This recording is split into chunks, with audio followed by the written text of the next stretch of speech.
Hey, welcome back. Today, as I am feeling so much better, we're going to talk about something. It's gonna be so Um, random. it's so random, I know. I'm like, who cares? Who And what are you cares? talking Like, about? when were you feeling bad? But today, we're going to talk about when other people either do or attempt to get in your way, what that means, and how we work through it. I'm Keith. And I'm Rodney, and this is Daily Chronicle, where we go through all the things in our days, the tips and the tricks that we're using to manage the little task and stuff like this. We're leaving a log for ourselves and more importantly for our daughters, and we're building a community around it. And today, we're going to talk about when others get in your way. How are you feeling? How are you feeling? How'd you sleep last night? Slept well.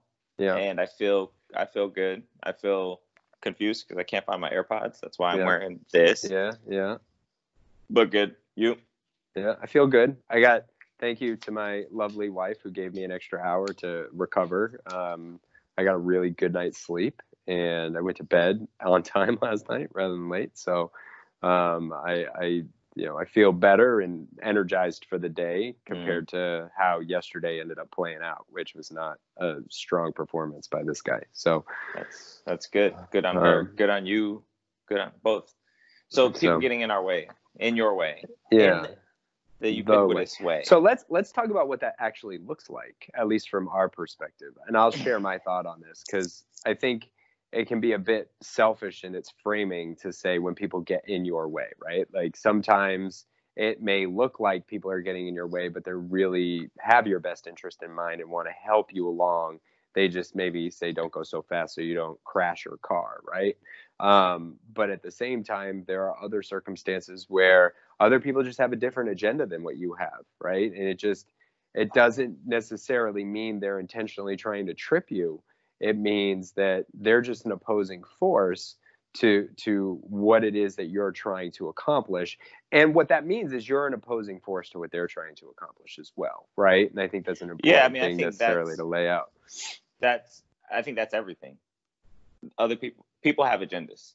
Whether it's benign or not is the thing to determine whether they're actually trying to impede you or they're trying to accomplish something else while you're doing your thing.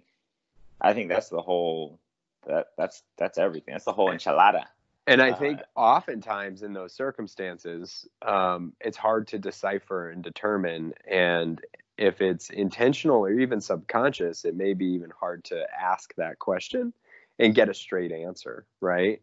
So we have to navigate through those situations in a way that puts the guard up, but for me, maintains the optimism of the other side to evaluate and say, hey, I need to do it. But you had a situation recently. I had a situation recently I want to address how you dealt with it. Yeah. Yeah. I mean, so I had a guy at work recently impeding this thing I'm working on, this project. And seemingly intentionally. Yeah, absolutely. And had a lot of conversations with other coworkers and really just thinking about it. And I started to form a narrative because he wasn't going to say, well, actually he was actually saying very directly what his issue was. Mm-hmm.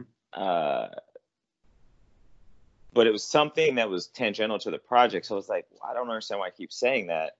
It doesn't have to do with this. But after thinking about it and talking through with some other people, realized that, well, in his mind, these two things are connected, even though he doesn't want this one thing. And after a day of just being very frustrated and upset with him about this process, I realized that through a conversation with our guy, Rob, and I was like, okay, this is the thing that he needs solved, or that he wants addressed, or that he cares about. And in this particular case, I didn't address that directly, but I talked to him. I was like, hey, this is what we're trying to accomplish. I was just like, this is what we're trying to accomplish. This is the support we have for this. This is what this will mean for our teams. Do you have any issues with that? And he said no. And he came around to saying that he was on board with it. And, I think it's really easy to sit in the frustration. And I'll actually even say that, like, my boss really helped, because he said, at the end of the day, if he really doesn't want this to happen, it could still happen, or it might not. But, like, let's not get wrapped up in the emotions and the confusion of why he's trying to stop us. Let's do what we need to do, and that's all we can do, right? Let's just, oh, thank you. You're giving me popcorn. Breakfast of champions, my friends. Breakfast of champions. Popcorn. Pop light. It's almost naked popcorn. I think this is, it's just one of those situations that I was off on the side on listening during the frustration periods. And it's one of those situations that could easily lead to a significant conflict, a significant issue that ultimately blew up the entire project for both parties, and create conflict that might be hard to reconcile. Right. Yet you chose to do a few things. And I think, and just from an outside observer, like taking that step back to process. Hold on, babe. Right here. You're good. To take that step back and process how you felt about it. Like, acknowledge, like, this is where I am privately, or with close people with you, and then taking an opportunity to think about the situation from his perspective, and then directly address, like, what it is that you're trying to accomplish in a collaborative way, really opened up the opportunity. He might have said, oh, that's interesting, because this is what I'm trying to accomplish. And then you have more clarity around what he's trying, and then you have a direct line to helping address and try to figure out. Well, and also a direct line to the target that I can affect. That's right. And, like, there was a small portion of it that he could affect. Like, we were waiting for an approval from him. Right. But that was like 1/8 of everything going on. Right. And most of that I actually controlled.